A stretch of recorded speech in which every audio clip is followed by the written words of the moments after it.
Dando então continuidade aos nossos estudos, nossas reflexões do Evangelho de Jesus. Esse tema interessante que foi falado na questão, acho que 980 ou 981, sobre o medo da morte, né? Por que diferencia, né, aqueles que têm medo da morte e aqueles que anseiam pela morte? Porque sabem, né, não tem medo, porque sabem que estão procurando fazer as coisas da maneira correta. Ainda é um tabu para todos nós essa questão da morte, né? Como que vai ser? Como que vamos chegar lá do outro lado? Nossa irmã G até falou bem, lembrou bem, né? Nós vamos chegar lá do mesmo jeito que nós somos aqui, né? Com os mesmos pensamentos, os mesmos temores também, as mesmas afinidades. Mas ainda é um tabu.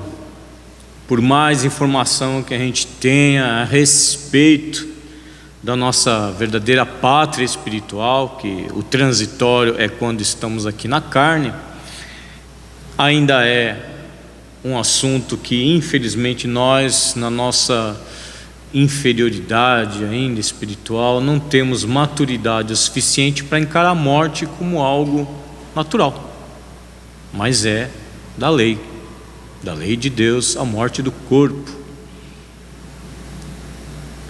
O que a gente não esquece, que a gente não lembra é que a vida não cessa, né? E muitas vezes a gente confunde morte, que é o contrário de vida, né? E não é. Vida é vida. O contrário de morte, para nós no caso, é o nascimento. É o nascimento do corpo e a morte do corpo, não da criatura. A criatura permanece viva e muito mais viva no plano espiritual, que é o nossa verdadeira pátria, nosso verdadeiro local de convivência. Nós encarnamos pelas experiências necessárias que temos que passar aqui no nosso planeta, seja na Terra ou seja em outras esferas, né? Não encarnamos somente no planeta Terra, somos seres milenares, quiçá saber quais outros mundos nós já habitamos. Mas isso, na maioria das vezes, essas aflições, meus irmãos, da morte, não é propriamente pelo sofrimento. Que a gente teme passar, sofrer, né, nas angústias antes da morte. Grande maioria das vezes é a nossa consciência que está ainda nos lembrando que nós deixamos de realizar e temos muito ainda a fazeres numa encarnação e esquecemos de fazer, esquecemos de nos levantar do sofá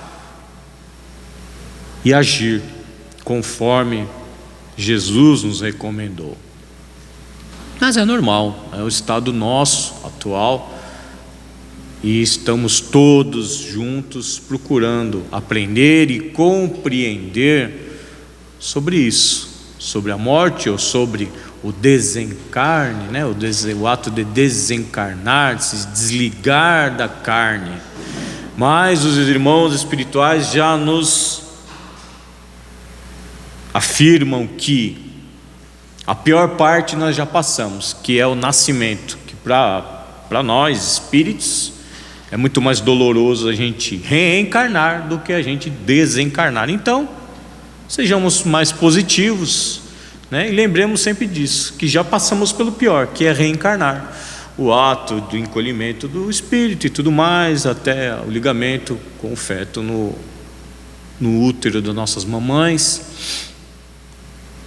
E é isso que a doutrina nos traz, esse consolo, essa bênção do conhecimento, que é exatamente isso, é o Cristo Consolador. A gente não compreende às vezes essa palavra, né, o consolo, mas o Espiritismo é a doutrina consoladora. Por quê? nos explica o porquê que estamos passando pelas dificuldades, porquê estamos passando pelas aflições e a necessidade disso ou daquilo, né? Somos abençoados? Somos, sim, claro, mas não somos melhores que ninguém, é claro, né? É somente a doutrina que nos afinizamos e que nos traz tanta informação, e a todo momento novas informações são colocadas à nossa disposição, sem ocultar, sempre muito bem claro, muito bem explicado, tudo, cada versículo da Bíblia explicada a nós, na visão espiritual da coisa. É muito lindo isso, meus irmãos, e é um privilégio muito grande.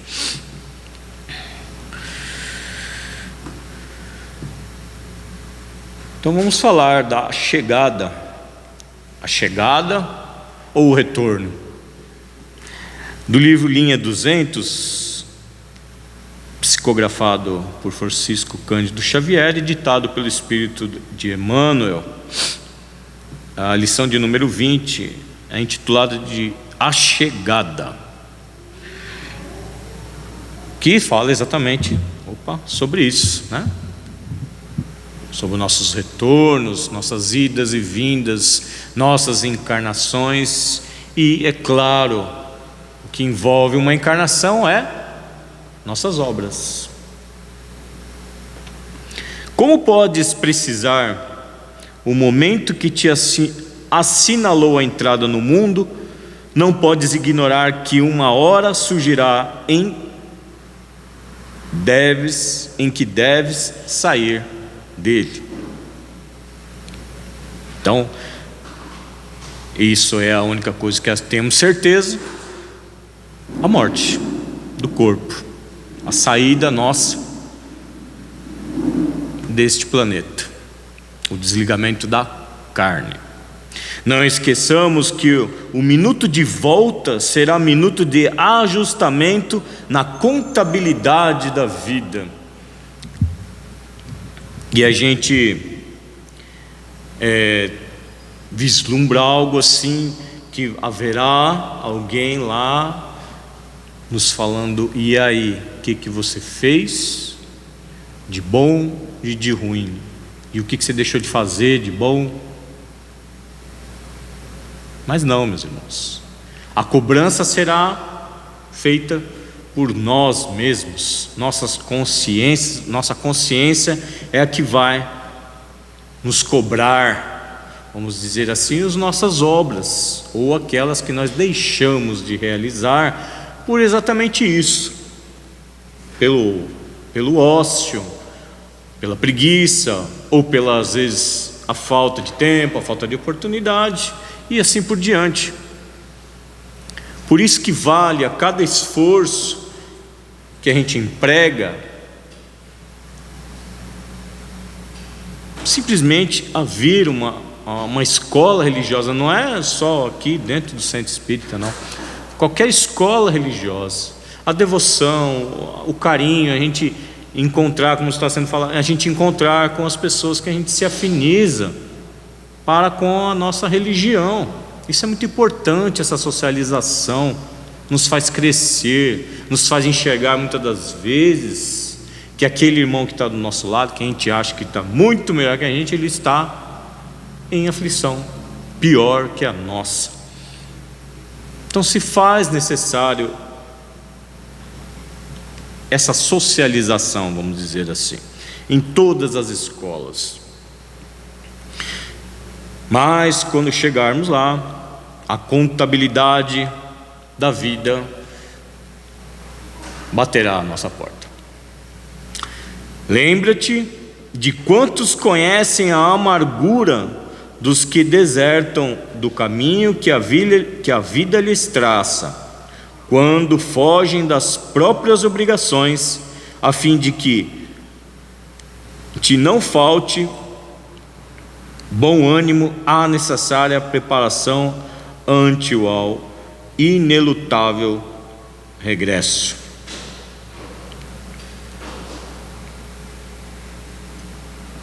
Então daqui a gente já vê muitas das vezes o desespero da pessoa, com relação à morte é por causa disso.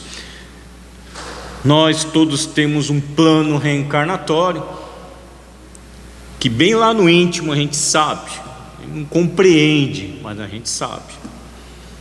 E a gente foge totalmente a isso, levando a vida igual o Zeca Pagodinho nos fala, né? Deixando ela me levar, vida leva eu, e esquecendo de tudo aquilo que a gente programou, traçando o nosso próprio rumo ante ao nosso egoísmo. Então, quando chega na hora, aí bate o desespero, porque aí recordamos que não fizemos aquilo a que viemos. Podemos ter feito sim outros feitos, é claro. Não quer dizer que a gente, de maneira alguma, a gente desperdiça totalmente uma encarnação, né? Não é bem por aí. A gente sempre faz algo de bom também numa existência, a não ser, né, salvo algumas exceções, alguns irmãos que ainda estão muito mergulhados na ignorância e na brutalidade, mas enfim, até esses mesmos, acredito que têm feitos bons, principalmente com aqueles que amam, né? Que por mais que a pessoa tenha sentimentos baixos, ela tem ainda amor dentro de si e sente amor por alguém.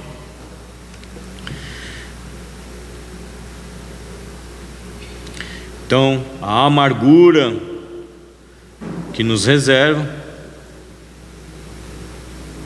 isso é o trabalho a ser feito aqui, para que nós não precisemos passar por isso, por essa perturbação, que é o nada mais é esse momento que a gente desencarna, a gente passa pelo momento da perturbação, né? Até a gente readquirir a nossa consciência espiritual, a nossa consciência normal, né? Não essa da carne, e sim do espírito, leva um tempo, e esse tempo é que nos perturba aqui ainda encarnados, que a gente não sabe como vai ser. Cada caso é um caso, cada pessoa, cada espírito é um espírito, e respeitando a lei da individualidade, cada um sabe de si e sabe do que está fazendo e também do que está deixando de fazer. O operário, aí ele cita alguns exemplos aqui, né? O operário que lesa a oficina do próprio pão, o homem representativo que cai no suborno, e o estudante frustrado, após longo tempo de esperança e lição, ofertam no desespero que os martiriza singela imagem de quantos se retiram do plano físico, desalentados e irredimidos, carregando em si mesmos o fardo do tempo perdido, quando não sorvem a cada instante largas taças de fel que a incompreensão de parentes e afeiçoados lhes impõe a face dos problemas e aflições que deixaram na retaguarda. São as vibrações, né, meus irmãos? Aqueles de nós mesmos já, com certeza, já cometemos muitas faltas, né, nas quais ainda nos arrependemos, mas o tempo perdido, que a gente está falando, a gente cita ao perder a oportunidade de uma encarnação. Por quê? Uma encarnação não é simplesmente eu estar lá no plano espiritual, né, sentado lá na colônia, olhando aquele lago maravilhoso e falar: eu quero reencarnar, eu vou lá, eu pego uma fila e reencarno. Não é assim que funciona, né? Não é uma coisa banal uma reencarnação. Uma encarnação não é uma coisa banal, é algo muito bem elaborado, muito bem disciplinado, e cada detalhe de projeto da encarnação é muito complexo, é muito detalhado, é muito, muito perfeito, e que nós, com a ajuda dos nossos irmãos benfeitores espirituais, assim faremos, né, fazemos essa programação, e quase muito poucos de nós conseguem realizar tudo aquilo que a gente planeja. Mas é como eu disse, um feito de bom já é alguma coisa. Um feito. Nem que esse feito mesmo não esteja no nosso plano reencarnatório, mas já é algo, um caminhar, um grão de mostarda, um grão de areia no nosso caminho de verticalização da alma, do espírito. Nada é banal. O que é feito de bom ou de ruim, é claro, é levado em consideração na nossa existência e a nossa eternidade. Então temos que ter muita atenção a isso e aproveitar, é claro, essa encarnação. Qual é a melhor encarnação? Qual é a mais importante de cada um de nós? Qual é a encarnação mais importante? Essa, nós que estamos vivendo atualmente. Essa é a mais importante. Essa que vai fazer a diferença. É essa que vai fazer a diferença. E quando a gente reencarnar de novo, também aquela vai ser a mais importante. Todas são. Então, a fila, se nós imaginássemos, de irmãos querendo reencarnar para poder saldar alguma parcela de suas dívidas, e não podem ainda, não estão preparados, e nós estamos aqui, recebendo essas bênçãos, essas chuvas, esses banquetes de informações, de estudos dos ensinamentos de Jesus, para facilitar nesse nosso processo. Então temos que agradecer sempre a Deus por isso. Essas oportunidades, meus irmãos, não são dadas à toa.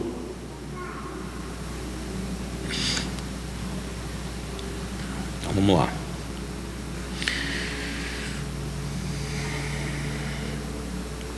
Olha, legiões enormes de semelhantes aprendizes vagueiam sem rumo, tolerando os golpes que lhes são desfechados por lares e tribunais em que se congregam familiares e amigos a lhe reclamarem a exação dos compromissos que desprezam, acreditando-se impunes.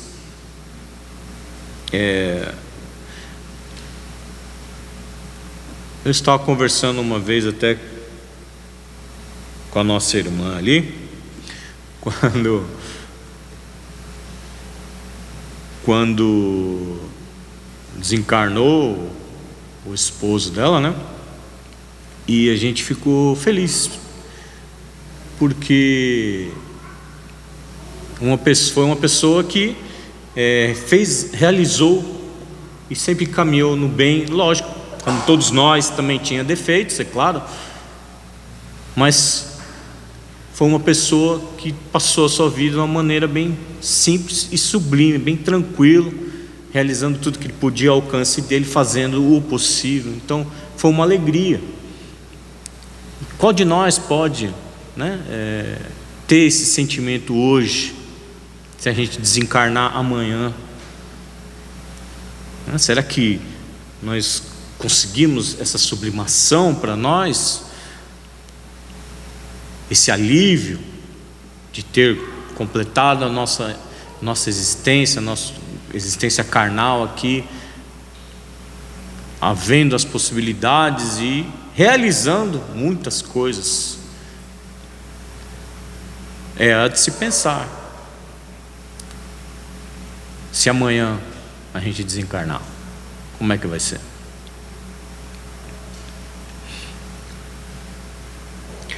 Deixaremos que aqui eles citam as duas frases aqui, os dois parágrafos se citaram, os familiares. Que situação deixaremos nossos familiares? Porque não se trata somente da gente, nós também somos responsáveis por aqueles que estão ao nosso lado, indiferente se é nossa família ou não. Até os entes mais queridos, os mais chegados, os amigos, como numa escola religiosa como a nossa mesmo, por exemplo. Como que nós deixaremos as pessoas no ato que a gente retornar à nossa pátria? Deixaremos eles em angústia, com problemas. Daqui temos esses problemas aqui no plano carnal, que é o nome, né? O tal do nome limpo. Então tudo isso, meus irmãos, é levado em conta nesse nosso retorno. Ah, mas é coisa material, Marcelo. Sim, mas nós não estamos no plano material, então a gente também tem que se preocupar com isso. Não é deixar que isso se torne a nossa preocupação principal, mas a gente tem que se preocupar, porque a gente depende, enquanto encarnado, a gente depende da matéria. Então tem que ser levada a matéria da melhor maneira respeitosa possível, para que o amanhã a gente não se arrependa de ter feito, de deixar de fazer algo que a gente poderia ter feito e não fez nesse âmbito, né? Também.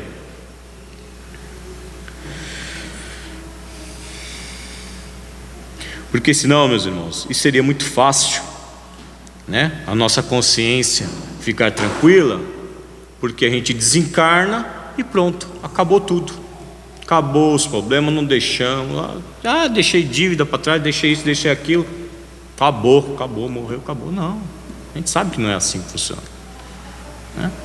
A gente deixa muita coisa para trás, e é essa qualidade, né, do nossa preocupação dos que ficam com os que ficam, e o que vai ocasionar o nosso retorno para essas pessoas. A gente tem que pensar nisso também, porque, repito falar, também somos responsáveis por elas. Nosso irmão Wilson falava sempre para mim: Marcelo, nós temos responsabilidade sim pelo próximo, não é só para o nosso umbigo, não. A gente tem que se preocupar também, a gente é responsável. Se aquele irmão do nosso lado errou e a gente não fez nada, a gente também está errado. E depois de muita reflexão, de muito tempo, eu fui entender o que ele queria me dizer.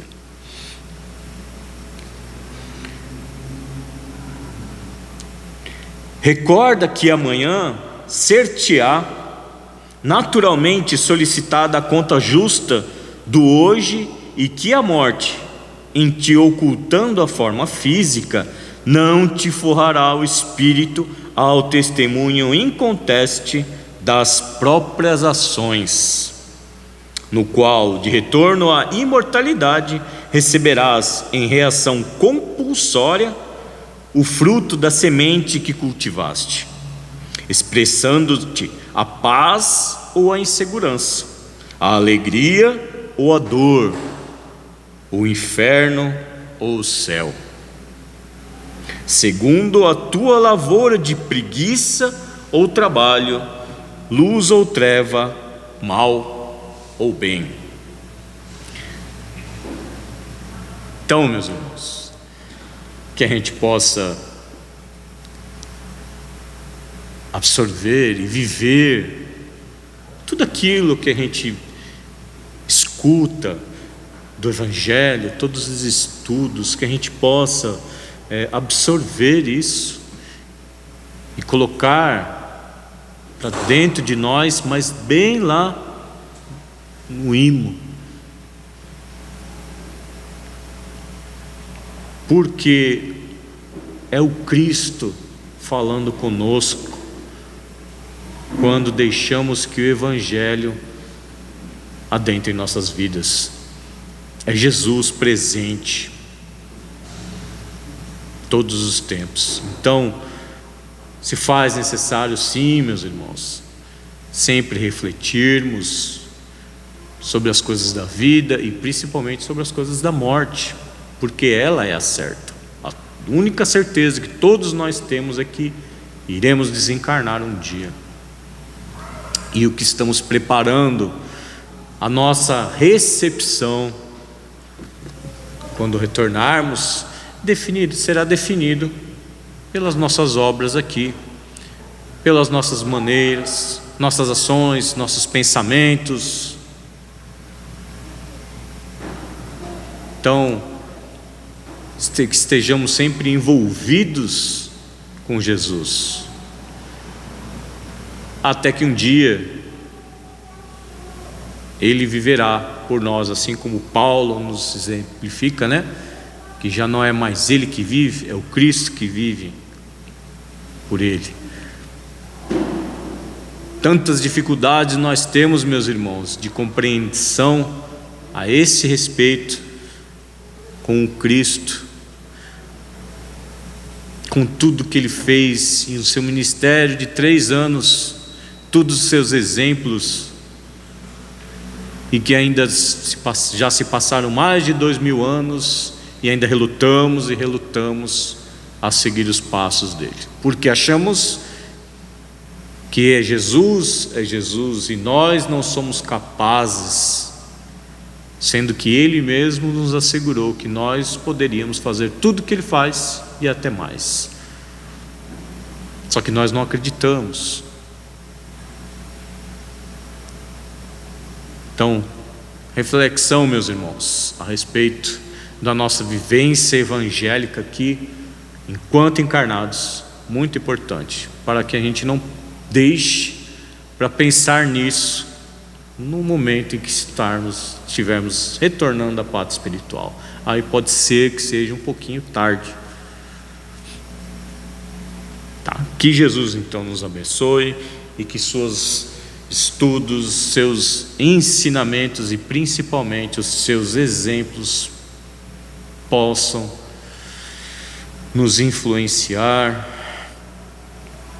a que nos tornemos hoje melhores do que ontem e menos do que amanhã. Agradecemos sempre também aos queridos irmãos benfeitores espirituais, aos espíritos protetores que nos envolvem sempre e nos aconselham, aos dirigentes deste ambiente sagrado que nos acolhe com tanto amor e carinho, e a Deus por tudo que temos e por tudo que somos e pela oportunidade de mais uma encarnação e de mais uma vivência nesse planeta abençoado. Muito obrigado, Jesus, nós te rogamos sempre, ajuda-nos a estar contigo, não só hoje, mas sempre. Que assim seja.